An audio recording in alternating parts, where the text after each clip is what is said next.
واگذارشون کنید به خدا. همه اون آدمایی که اومدن تو زندگیتون فقط واسه خراب کردن، نه واسه ساختن. همونا که نقش مرهم و بازی کردن ولی تهش شدن زخمای پنهون روی قلبتون. اونایی که از اعتماد شما نردبون ساختن برای خودشون ولی وقتی رسیدن بالا همون نردبون انداختن پایین. واگذارشون کنید به خدایی که سکوت نمیکنه وقتی دل بیگناه میشکنه، به خدایی که جواب قطره قطره اشک شباتونو با عدل خودش میده. شما دیگه داد نزنید، گلایه نکنید، خودتونو خسته نکنید، فقط آروم باشید و نگاه کنید.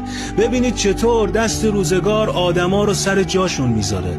کار خدا حساب داره، نه عجله داره نه اشتباه. فقط وقتش که برسه دنیا رو طوری میچرخونه که دل شکستتون بلند بلند بخنده.